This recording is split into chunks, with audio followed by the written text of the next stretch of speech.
Assalamualaikum warahmatullahi wabarakatuh, sahabat Ras. Hari ini kita jumpa lagi dalam channel Budiawan Sitorus Official. Tamu kita hari ini adalah Bang Rizky, Bang Muhammad Rizky Pristiandi Harahap. Rizky Pristiandi Harahap. Beliau adalah seorang dosen politik Islam. Ya, dosen politik Islam. Beliau sangat concern di bidang politik Islam. Kita mau tanya-tanya tentang politik Islam kepada Bang Rizky. Bang Rizky, Ya, Bang ini Rudi. kan di Indonesia kan sudah lama ada partai-partai politik, khususnya partai politik Islam. Betul. Dulu kita kenal ada Masyumi, Iya. ya. Kemudian berikutnya ada P3, Betul. dan sekarang menjamur banyak politik Islam. Iya. Apa partai politik Islam? Kira-kira menurut Bang Rizky, bisa nggak partai politik yang dia berasaskan Islam, partai Islam ini memiliki suara yang signifikan di Indonesia? Kira-kira ada nggak masa depannya? Baik, terima kasih sebelumnya saya ucapkan kepada Abang Darudiawan Sitorus, salah satu anggota DPRD Kota Medan dari fraksi PKS. Jadi dalam pandangan saya, partai politik ini kan adalah wadah tempat untuk berekspresi, kemudian mengungkapkan hal-hal yang ada dalam pikiran kita terkait tentang kepemimpinan, kemudian kekuasaan, atau yang lebih singkat disebut dengan politik. Dalam sejarah memang, khususnya dalam sejarah umat Islam, bahwa dulu pernah ada Syarikat Islam sebagai salah satu organisasi pertama di Indonesia. Kemudian setelah itu lahirlah, dibentuk partai Masyumi. Ya, Masyumi ini adalah partai gabungan dari dari beberapa organisasi, termasuk NU, Muhammadiyah, kemudian Al-Wasliyah, Syarikat Islam, dan lain-lain.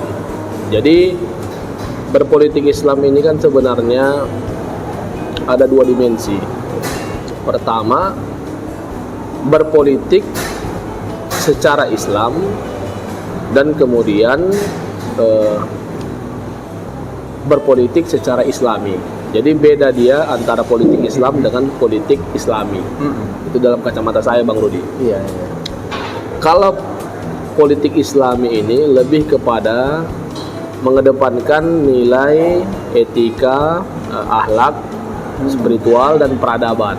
Iya. Artinya bahwa kita ini kan berpolitik untuk kemaslahatan, khususnya kemaslahatan umat. Ya, jadi hadirnya Masyumi itu dalam konteks sejarah itu kan sebagai wadah aspirasi umat Islam, ya, ataupun mewakili organisasi atau partai agar memang mampu sebagai penyambung daripada aspirasi umat Islam. Jadi ke depan, ya, kalau memang kita lihat banyak para politisi Islam, kemudian banyaknya hari ini partai-partai Islam yang muncul, ada PKS, ada P3, kemudian ada PBB, dan hari ini kalau saya tidak salah ada Partai Umat. Partai Umat ini dan Partai Masyumi Ribon. Betul. Jadi ada juga Partai Gelora, kan gitu Bang, kan. Jadi memang ada sisi kelemahan dan ada sisi keunggulan. Yang pertama, sisi kelemahannya ya seakan memang ya umat ini kesannya berpecah belah, meraih kekuasaan yang secara tidak menyatu, ya, karena umat Islam itu jadi terbelah-belah, ada di A, ada di partai B, ada partai C, dan ada kemudian partai D, sehingga partai yang di luar itu hanya memiliki satu saja partai, tapi bisa satu gitu. Jadi ketika nanti ada momen-momen pemilu, partai kita ini, umat Islam ini, ya terpecah-pecah belah.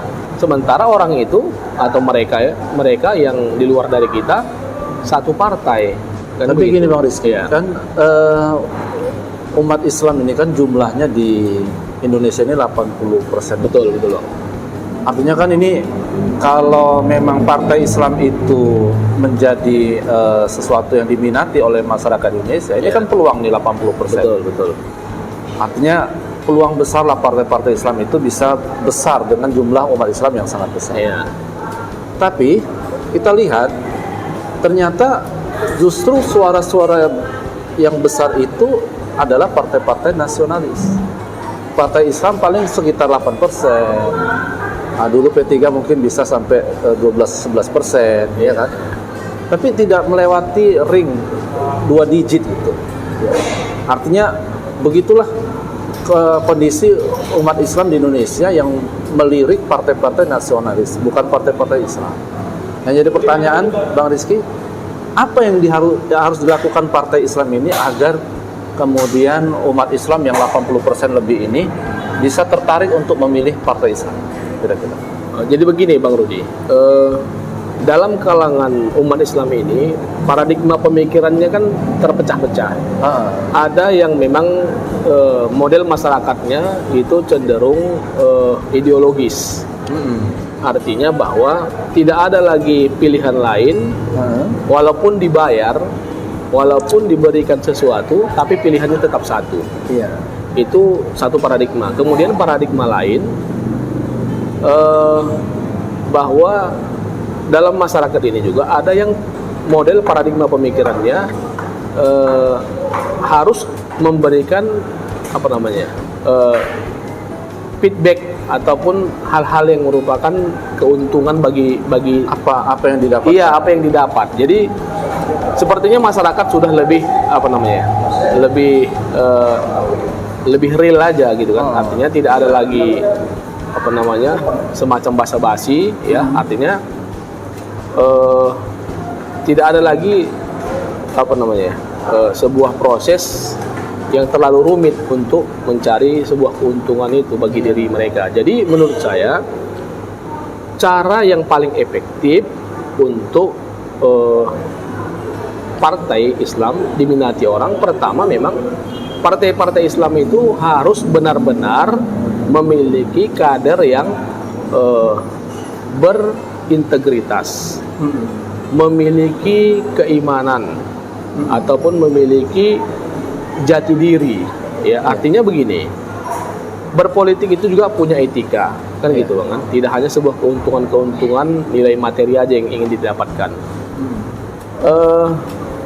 Kalau kita melihat dari kepribadian pengurus-pengurus partai tersebut, kalau memang para pengurus partainya tidak sesuai dengan norma-norma agama, atau mungkin dia pernah melakukan hal-hal yang di luar daripada ajaran agama, atau mungkin pula dia melakukan tindak pidana korupsi, atau mungkin kejahatan-kejahatan lain, atau mungkin hal-hal yang berkenaan dengan kejahatan terhadap perempuan atau wanita. Jadi itu memang terlalu signifikan turun atau tidak diminati masyarakat. Partai Islam ini partai yang dianggap suci, ya. Betul, Bang. Nggak boleh kotor, ya. Sedikit saja dia ada kasus-kasus berkaitan dengan perempuan, dengan korupsi, dia langsung masyarakat menganggap dia sudah nggak Islam lagi gitu. Kira-kira begitu pandangan masyarakat. Jadi itu harus dijaga yang itu, ya? Jadi integritas seorang kader itu harus dijaga. Artinya seorang kader itu ya harus menyesuaikan antara baju dengan jaket gitu loh. Tapi kan Bang Rizky kan yang namanya manusia pasti ada salah. Betul. Ada khilaf. Betul. Kan. Ini seolah-olah partai Islam ini nggak boleh salah, nggak boleh hilang. Dan ini kejadian di masyarakat nih. Sehingga kalau ada misalnya kasus satu saja yang berkaitan dengan partai Islam, itu langsung suaranya turun drastis. Betul. Tapi kalau partai-partai nasionalis melakukan perbuatan-perbuatan yang tidak beretika, biasa saja gitu. Iya, karena begini Bang, kader-kader partai Islam ini kan bersentuhan langsung dengan masyarakat atau dengan umat. Iya. Artinya mereka ini di samping kader partai juga menyandang sebagai tokoh agama. Jadi panutan. Jadi ketika dia menyampaikan hal-hal yang baik atau hal-hal yang sesuai dengan ajaran agama, kemudian tidak sesuai dengan apa yang perilaku dengan yang dia lakukan, artinya kan berarti kan tidak ada sinergi antara teori dengan aplikasi gitu. Artinya tidak ada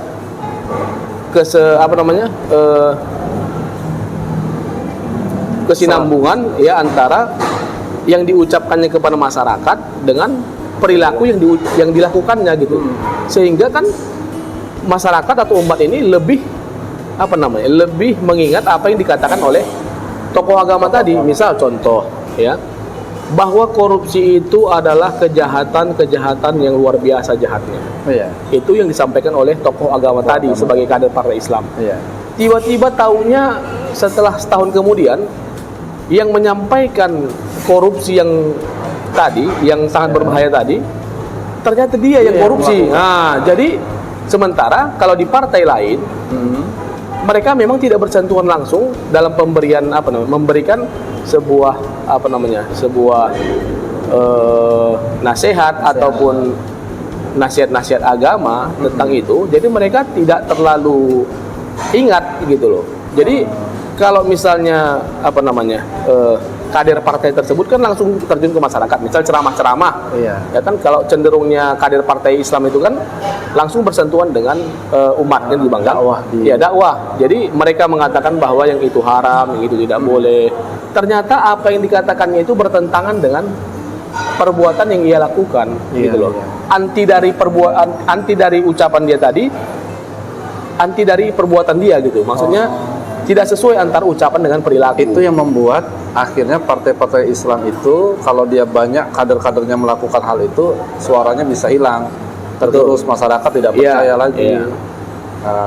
Begitu juga yang terjadi dengan partai Islam yang lebih besar sekarang jadi mengecil gara-gara tidak berpihak pada umat menurut mereka. Bang Rizky sebagai penutup, apa kira-kira saran Bang Rizky kepada partai-partai Islam yang sekarang ini? Menurut saya begini, kalau kita melihat daripada historis atau sejarah, bahwa ulama-ulama kita dulu khusus di Sumatera Utara banyak memang memperjuangkan nilai-nilai kebaikan atau memperjuangkan aspirasi umat Islam terhadap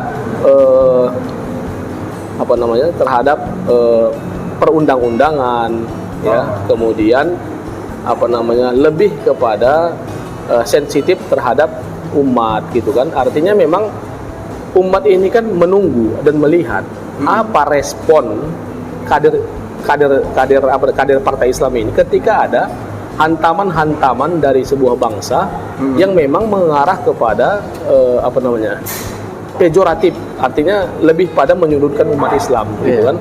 Sehingga memang kader partai ini ya harus memang punya peran, hak bicara, punya suara untuk mengungkapkan hal-hal yang dianggapnya itu salah, dan memang ketika salah dia harus berani berkomentar. Nah, jadi kan itulah sebenarnya yang diharapkan umat ini kepada kader-kader ataupun kader-kader partai Islam yang memang terjun di dalam dunia politik praktis. Misalnya di DPR, khususnya di DPR RI, kan gitu Bang kan. Jadi harapan umat ini simpel saja. Pertama, jaga akhlak, jaga etika, jaga ucapan dari hal-hal yang tidak bermutu, dan kemudian kita lebih menghormati orang lain, tetap kita menjaga nilai-nilai moderasi beragama. Kemudian juga kita harus memiliki semacam strategi untuk menyatukan umat ini supaya tidak terpecah belah, dan lebih kepada sensitivitas kemanusiaannya harus tetap dijaga. Nah, saya pikir itu Luar yang biasa. bisa saya sampaikan kepada Bang Rudi. Sekian, saya kembalikan kepada Bang Rudiawan Sitorus. Ya, sahabat channel Rudiawan Sitorus Official, kita sudah mendengarkan pendapat ya, bincang-bincang, nasihat-nasihat dari doktor politik kita, doktor politik Islam Bang Rizky Kristiandi Rahab. Dan tentunya yang namanya politik Islam itu tidak terlepas dari etika, karena dia sudah membawa agama, yaitu Islam. Oleh karena itu, kalau sudah berada dalam politik Islam atau partai Islam, praktisi, maka etika harus dijaga, akhlak harus dijaga, karena itulah yang menjadi modal besarnya partai politik Islam. Maka tanggung jawabnya sangat besar sekali, karena membawa nama yaitu agama Islam. Ini pesan yang sangat luar biasa dari Bang Rizky. Mudah-mudahan partai Islam bisa besar di Indonesia ini karena para tokoh-tokohnya memiliki etika dan integritas yang tinggi terhadap bangsa Indonesia ini. Sampai ketemu lagi dalam podcast berikutnya di channel Sahabat Rudiawan Sitorus. Jangan lupa like and share dan subscribe. Assalamualaikum warahmatullahi wabarakatuh. Assalamualaikum warahmatullahi wabarakatuh.